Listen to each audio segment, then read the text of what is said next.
Agnes Grey by Anne Brontë, Motherhood, and to a lesser degree, Fatherhood. Motherhood is another major minor theme within this novel. There are a number of mothers and their roles are prominent. They obviously feature strongly in Agnes's life as her employers, and her own mother is a very strong influence upon her. The quality of motherhood evinced by the Bloomfields and the Murrays is not good, and we see the products of their motherhood in their unruly children who have been overindulged and under-nurtured, and as a result really are little brats. Rosalie, of course, is the daughter of one of these mothers, Mrs. Murray, and perhaps in Rosalie's attitude to her own newborn child, we see encapsulated the same style of mothering that was expressed towards Rosalie herself. It seems that the neglect of a child's upbringing, the neglect of adequate nurturing of a child begins in this quarter of society during the babyhood stage. Rosalie is very detached from her child. As we see Mrs. Bloomfield saying about her children who are babies, infants, very small children, that she simply doesn't have time to take care of her children. She's got a house full of servants, she's got a house full of nursemaids. She really does have time to take care of her children at some level.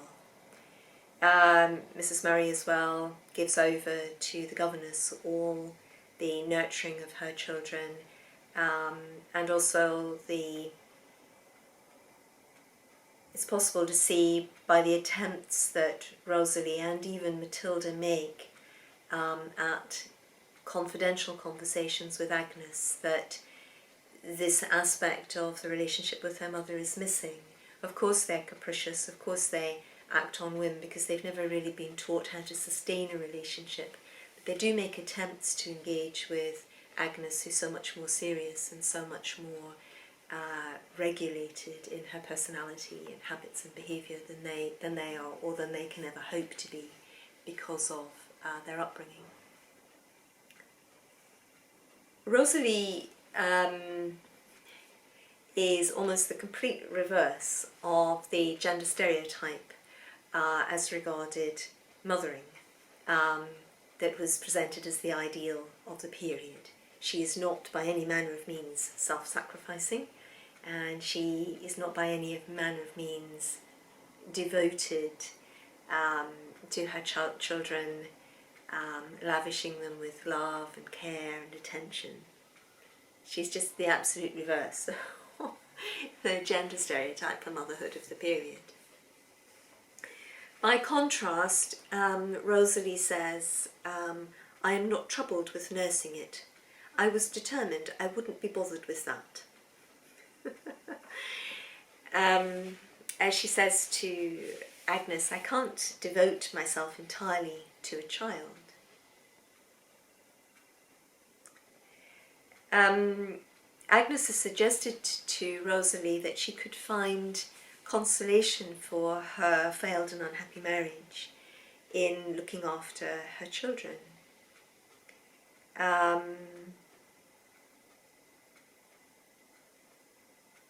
I exhorted her to seek consolation in doing her duty to God and man, and to put her trust in heaven, and solace herself with the care and nurture of her little daughter, assuring her she would be amply rewarded by witnessing its progress in strength and wisdom, and receiving its genuine affection. But I can't devote myself entirely to a child, said she. It may die. which is not at all improbable. But with care, many a delicate infant has become a strong man or woman. But it may grow so intolerably like its father that I shall hate it. That is not likely. It is a little girl, and strongly resembles its mother. No matter. I should like it better if it were a boy, only that its father will leave it no inheritance that he can possibly squander away. What pleasure can I have in seeing a girl grow up to eclipse me, and enjoy those pleasures that I am ever debarred from? But supposing I could be so generous as to take delight in this, still it is only a child, and I can't centre all my hopes in a child. That is only 1 degree better than devoting oneself to a dog. And as for all the wisdom and goodness you have been trying to instil into me, that is all very right and proper, I dare say, and if I was some 20 years older I might fructify by it. But people must enjoy themselves when they are young, and if others won't let them, why, they must hate them for it. So of course Rosalie's attitude is quite immature, although she is still a very young woman and a very young mother.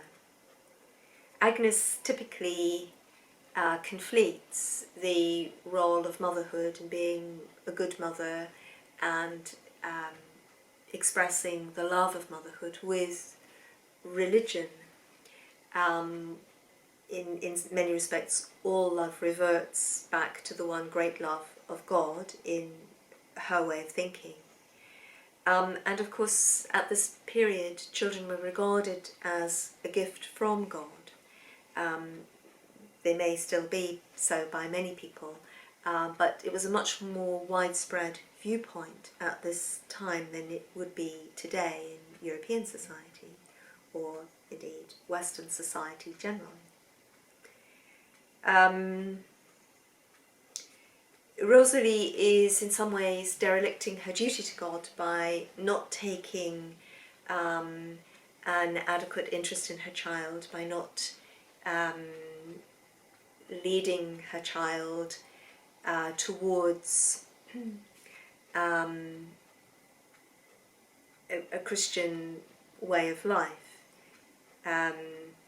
This was regarded as a duty that parents should fulfill. And again, the whole idea of giving unconditionally to one's children, the devoted generosity of the motherhood stereotype of the period is absolutely absent in Rosalie, and I think this is quite deliberately done by the author, almost to the point of exaggeration. It's slightly comical, really. So, yes, Agnes's view of motherhood is very different and accords perhaps with the type of responsible education that she has tried to deliver to the children whom she has looked after. In the epilogue to the novel, where Agnes is married and has become a mother herself, she mentions the role of motherhood in her own life and includes Edward Weston, her husband, within the role of parenting of the family. Our children, Edward, Agnes and little Mary, promise well. Their education for the time being is chiefly committed to me, and they shall want no good thing that a mother's care can give. So this is a very simple, succinct description of motherhood, but nonetheless it's very telling. It's telling of a commitment, a practical, genuine commitment to loving her children and to doing the best for them in every way that she can, which is probably normal.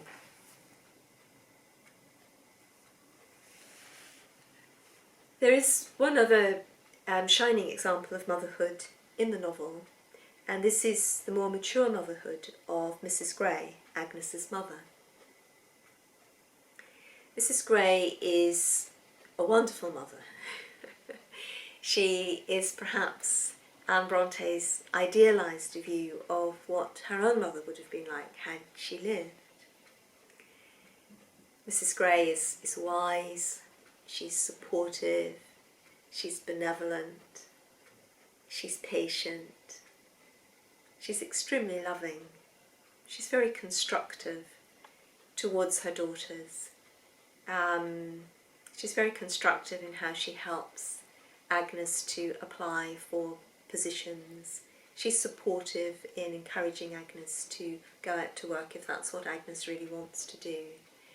And she advises Agnes very carefully the second time that she's searching for a position.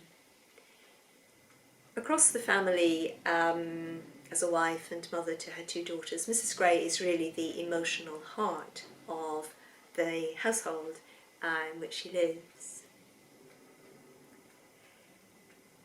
After Richard Grey dies, her father writes to her saying that he is prepared to take her back into his family, to restore to her the inheritance that he withdrew at the time that she got married.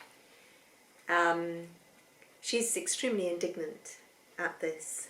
She's expected to renounce her husband, and in so doing would be repudiating her two daughters as well, as if her marriage hadn't counted for anything and that there had been nothing good that had come of it. And she absolutely refuses to do this, although financially her situation is difficult at this time.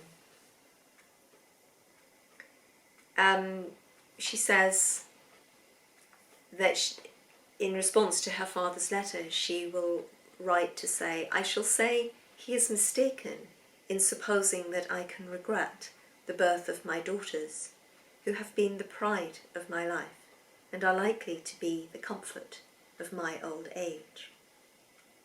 So Mrs. Grey is clearly a very staunch mother, and identifies strongly with and sees as indissoluble her relationship with her daughters and her role as a mother.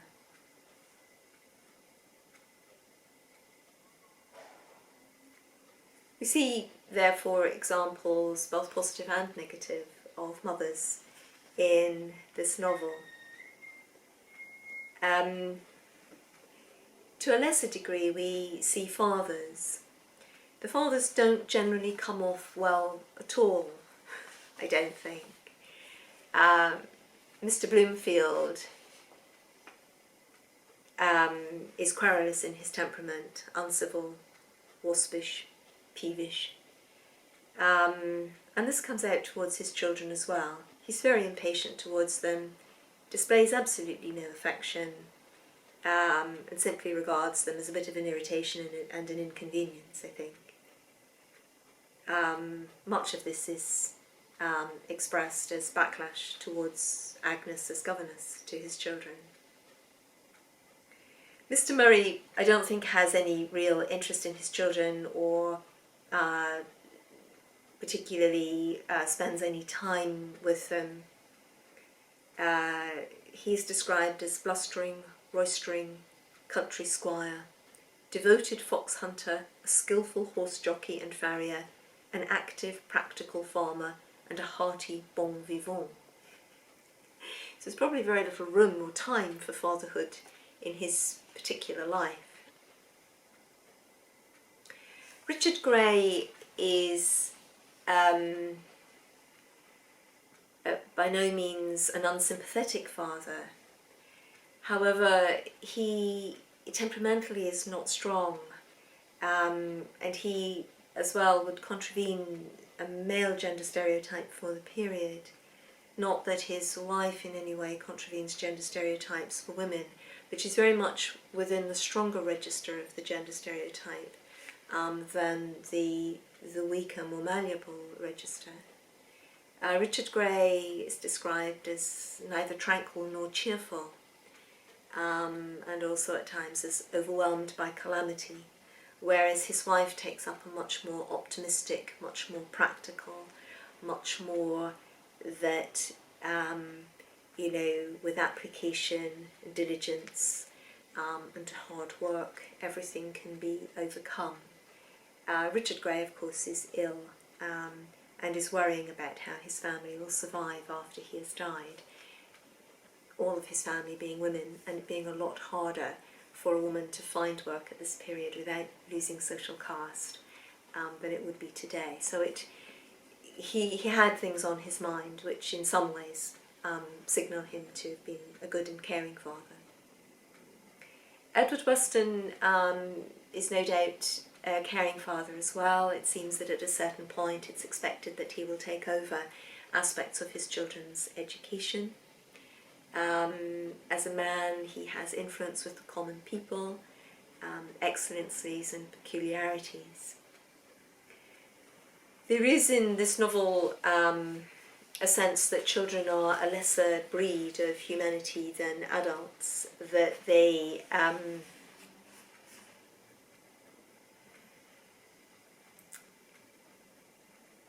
are a sort of a nuisance, and sometimes the sort of epithets used to describe them are actually that of animals. Their behaviour is rather barbarian-like at times. We see the idea that children are like wild animals without the civilising influence of a proper education, careful nurturing. They will just run wild. And that's probably true, but in today's world we have more faith in a natural capacity to socialise and a belief that human beings are to some extent self-regulating, and as we grow older that will manifest to some degree. Education is important, nurturing is important, but we do see inherent qualities being invested in human beings and capacity to function socially. Mr. Weston, with his temperament, is unlikely to have been particularly condescending towards his children or dismissive of his children the way, for example, Mr. Bloomfield is.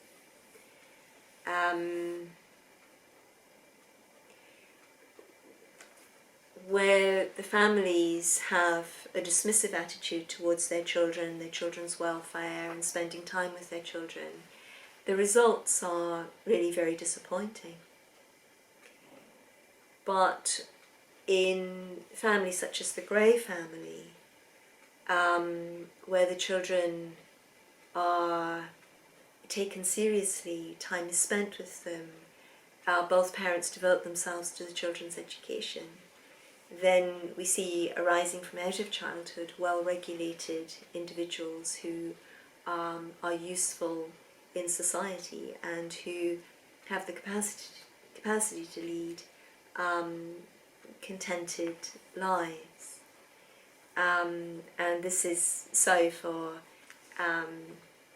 Agnes and Edward Weston as they become.